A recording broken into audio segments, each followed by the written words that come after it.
Well, here we are. Now,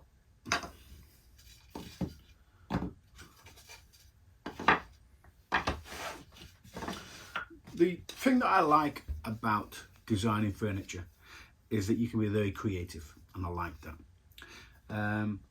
Now, when I was designing my leg, I always imagined that it would be going in at 45, like so.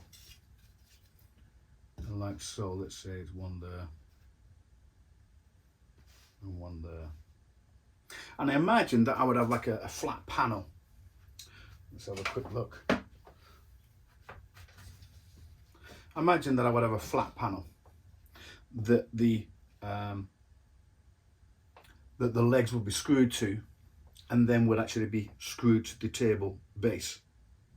And I thought, oh, that's fine, you know. And I was just going to do a rectangular one, keep it simple, you know.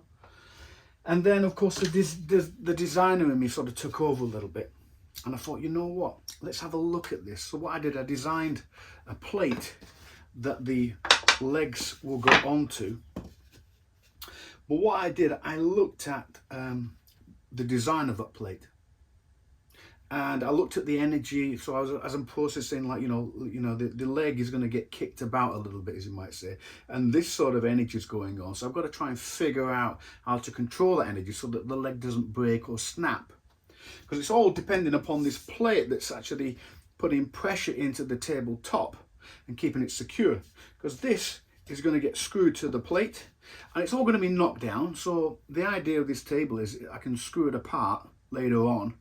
It'll be very strong, and I could send it to people anywhere in the world if I wanted to. So it's going to have two major strong points here and a dowel here, and that's going to keep it very rigid. And the idea of these places here with the bolts are is that as it twists, what it's been designed so that the energy, because it's very strong here and yet it's weak here, and what you find is that energy will go to the weak points. So if this twists or gets kicked, the energy moves down the leg and goes to these points here. But as it's doing that, the energy is being dissipated, and it's sort of like being pivoted on these points, you see. Because I've taken the material out here, it's tending to sort of pivot on these points. But that is the point where it's being bolted down. So it sort of counteracts the energy movement in the leg. That's the idea of this particular design. It might look like rather strange, you know, why did you do it like that? But I'm looking at the way the energy is moving through the leg and how it gets dissipated. So that is why this design exists. So let's put one here, and I've also put a slight angle on this so that I can move it to the tip. I can move it to the right to the corner if I wanted to, because then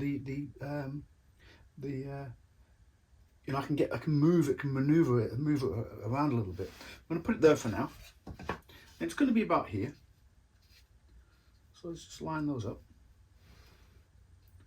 So I could have it so that the leg is in line, or I can put it right back. Now I'm thinking maybe later I might actually put it at a slight angle, like that. So let's have a look. Let's do another one there. Like that. That's roughly where it's going to be. There's your 45.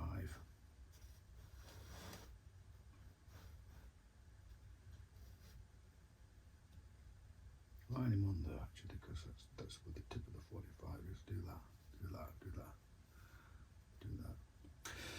So this is roughly what it will sort of look like. I'm not quite sure yet on the position. It might be more to 45, but the main thing is that I got myself my template. What I like about making templates is sometimes you don't need to make the full thing. If it's symmetrical, you do, but if it's non-symmetrical, you do need to make the full. But if it is symmetrical, you can flip it over, and that's exactly what I did. I machined 1/2, flipped it over, made the original or one of the templates from that, and then from this I made all the rest. And that's what I like about copy cutting, especially in furniture. You can speed up the process by just doing 1/2. So this is the design. It's been created this way, and these are now the bases. They will get veneered. I don't know about putting marquetry on them, but after it's been veneered, I'm then going to machine a chamfer, a 45 degree around this, which will make it look really neat. Now, you're not going to see this in per se, unless you get on your hands and knees. But you know what, I do like details, and I do like things that aren't seen to be as beautiful as those that are.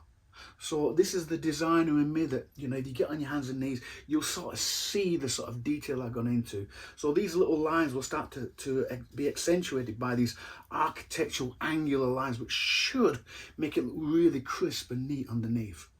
And of course, it's been designed in a particular way so that it's going to be as strong as possible for this particular kind of leg. And this is where I'm up to right now with these plates. A few have been made and machined, and hopefully I can get these veneered soon and start to sort of like get them in the position where they can start to get attached to the legs. And hopefully we will see you in another video.